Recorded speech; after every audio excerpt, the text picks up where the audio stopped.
Good morning to all. In Kumbakonam Madras IAS academy தினசரி நடப்பு நிகழ்வுகள் டிசம்பர் 12க்கான நடப்பு நிகழ்வுகள் தான் நம்ம பார்க்க போறோம். ஸோ இதில் டுடே நடப்பு நிகழ்வுகள் என்னன்னு பார்த்தோம் அப்படின்னா, today day international health coverage day. நம்ம ஒரு வருஷமும் டிசம்பர் 12ஆம் தேதி என்ன பண்றோம் அப்படின்னா அனுசரிக்கிறோம். So international health coverage day on December 12. பாரதியின் கனவுகளை நினைவாக்குவோம். பாரதியின் பிறந்த நாளான டிசம்பர் 11ஆம் தேதி அப்படிங்கிறது கொண்டாடப்படுகிறது. பாரதியின் படைப்புகள் முழுவதும் அடங்கிய தொகுப்பின் வெளியீட்டு விழா நேற்று டெல்லியில் பிரதமர் மோடியோட இல்லத்தில் நடைபெற்றது. இதில் அவர் எனக்கும் பாரதிக்கும் இடையே ஒரு உயிருள்ள ஆன்மீக தொடர்பு இருக்கிறது, அதுதான் நமது காசி உடனான அவரது பந்தம். காசி பாரம்பரியத்தில் ஒரு அங்கமாகிவிட்டது அப்படின்னு சொல்லி பாரதியாரை பத்தி பிரதமர் மோடி அவருடைய இல்லத்துல நேற்று வந்து பாரதியாரின் படைப்புகள் அடங்கிய தொகுப்பை வந்து வெளியிட்டிருக்காரு. ஸோ பாரதியாரோட பிறந்த நாள் டிசம்பர் 11ஆம் தேதி. பாரதியாரின் படைப்புகள் முழுவதும் அடங்கிய தொகுப்பின் வெளியீட்டு விழா டெல்லியில பிரதமர் மோடியோட இல்லத்தில் நடைபெற்றது. இதில் அவர் எனக்கும் பாரதிக்கும் இடையே ஒரு உயிருள்ள ஆன்மீக தொடர்பு இருக்கிறது, அதுதான் நமது காசி உடனான அவரது பந்தம். காசி பாரம்பரியத்தின் ஒரு அங்கமாகிவிட்டது அப்படின்னு சொல்லியிருக்காரு. வைக்கத்தில் ரூபாய் 8 கோடியில் புதுப்பிக்கப்பட்ட பெரியார் நினைவாக நூலகம். 1924ஆம் ஆண்டு நடைபெற்ற கோயில் நுழைவு போராட்டம் கேரள மாநிலத்தின் வைக்கம் என்ற இடத்தில் நடைபெற்றது. 1994ஆம் ஆண்டு அதனை நினைவு கூறும் வகையில் பெரியார் நினைவகம் ஏற்படுத்தப்பட்டது. அதனை புதுப்பிக்க ரூபாய் 8 கோடியே 14 லட்சம் ரூபாய் செலவு செய்து தமிழ்நாடு முதலமைச்சர் இன்று திறந்து வைத்தார். இதில் ஒடுக்கப்பட்ட மக்களின் பாதுகாப்புக்காக பணியாற்றிய கர்நாடக மாநிலத்தை சேர்ந்த தேவ நூரா மகாதேவாவுக்கு 2024ஆம் ஆண்டு வைக்கம் விருது அப்படிங்கிறது வழங்கப்பட்டது. உலகக்கோப்பை கால்பந்து போட்டி ஃபிஃபா 23வது உலகக்கோப்பை கால்பந்து போட்டி 2026ஆம் ஆண்டு அமெரிக்கா மற்றும் மெக்சிகோ, கனடா ஆகிய நாடுகள் இணைந்து நடத்துகிறது. இதில் மொத்தம் 48 அணிகள் அப்படிங்கிறது பங்கேற்கிறாங்க. 2030ஆம் ஆண்டு ஸ்பெயின், போர்ச்சுகல், மொரோக்கோ ஆகிய இடங்களில் உலகக்கோப்பை கால்பந்து போட்டி நடக்குது. 2034ஆம் ஆண்டு சவுதி அரேபியாவில் நடைபெற உள்ளது. ஸோ ஃபிஃபா அமைப்பு இதனை அதிகாரப்பூர்வமாக அறிவிச்சிருக்காங்க.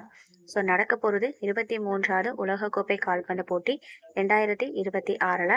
இதில் அமெரிக்கா, மெக்சிகோ, கனடா இணைந்து நடத்துறாங்க. மொத்தமா 48 அணிகள் பங்கேற்கிறாங்க. 2030ஆம் ஆண்டுல ஸ்பெயின், போர்ச்சுகல், மொரோக்கோ இடங்கள்ல நடைபெறுகிறது. 2034 சவுதி அரேபியால நடைபெறுகிறது. ஸோ இந்த ஃபிஃபா அப்படிங்கிற அமைப்பு 4 வருஷத்துக்கு ஒரு தடவை என்ன பண்ணுவாங்க அப்படின்னா இதை ஏற்பாடு செய்வாங்க. உலக செஸ் சாம்பியன்ஷிப் போட்டி எங்க நடக்குதுன்னா சிங்கப்பூர்ல நடைபெறுகிறது. இதுல இந்தியாவோட கிராண்ட் மாஸ்டர் குகேஷ் மற்றும் நடப்பு சீசன் சாம்பியன் சீனாவை சேர்ந்த டிங் லின் இடையே நடைபெற்று வருகிறது. இதில் 13வது சுற்றில் இருவரும் ட்ரா அப்படிங்கிறது செய்திருக்காங்க. மொத்தமா 14 சுற்றுகள். ஸோ நாளைக்கு இதுல யார் சாம்பியன்ஷிப் வாங்கியிருக்காங்க அப்படிங்கிறத நம்ம பார்ப்போம். ஸோ பாலிட்டியில ரயில்வே தனியார் மயம் மக்களவையில் மசோதா. இந்தியாவின் மிகப்பெரிய துறைகளில் ஒன்றான ரயில்வே துறை எப்போதும் தனியார் மயம் ஆகாது என மக்களவையில் திருத்த மசோதா நேற்று நிறைவேறியது. இதனை ரயில்வே துறை அமைச்சர் அஸ்வினி வைஷ்ணவ் என்ன பண்ணியிருக்காருன்னா உறுதி செய்திருக்காரு. ஸோ ரயில்வே தனியார் மயம் மக்களவையில மசோதா தாக்கல் பண்ணியிருக்காங்க. இந்தியாவின் மிகப்பெரிய துறைகளில் ஒன்றுதான் இந்த ரயில்வே துறை, அது எப்போதும் தனியார் மயம் ஆகாது என மக்களவையில திருத்த மசோதா நேற்று நிறைவேறியது. இதனை ரயில்வே துறை அமைச்சர் அஸ்வினி வைஷ்ணவ் உறுதி செய்திருக்கார். ஜியோகிராஃபி. சிரியாவில் இருந்து இந்தியர்கள் பத்திரமாக மீட்பு. சிரியாவின் அதிபர் பஷார் அல் அசாத் அரசுக்கு பல்வேறு கிளர்ச்சி படைப்புகளுக்கும் இடையே கடந்த 13 ஆண்டுகளாக உள்நாட்டு போர் அப்படிங்கிறது நடந்து வருது.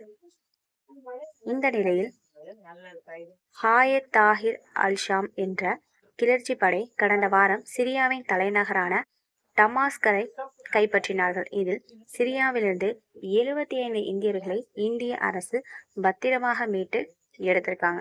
ஸோ சிரியாவில் தலைநகர் டமாஸ்கை வந்து ஹாயத் தாஹிர் அல்-ஷாம் என்ற கிளர்ச்சி படையினர் தாக்கியிருக்காங்க.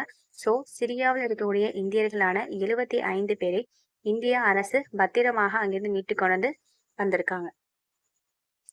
ஸோ இஸ்ரோவோட முக்கிய திட்டங்கள் வெளிப்படுத்தப்பட்டுள்ள ஆண்டுகள். பாரதிய அந்தரிக்ஸ் அப்படிங்கிற நிலையம் வந்து PAS-1 என்ற விண்வெளி நிலையத்தை அமைப்பதற்காக முதல் தொகுதி 2028ஆம் ஆண்டு செயல்படுத்தப்பட உள்ளதாக இஸ்ரோ வந்து சொல்லியிருக்காங்க.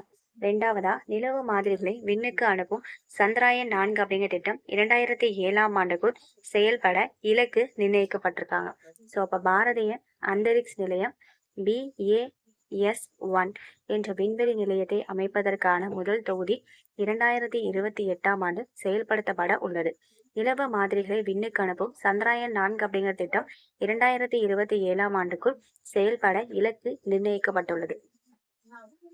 வீனஸ் வெள்ளி ஆய்வு செய்வதற்கான திட்டம். வீனஸ் அப்படின்னா வெள்ளிக்கோளை ஆய்வு செய்வதற்கான திட்டம் 2020ஆம் ஆண்டு செயல்பட உள்ளது.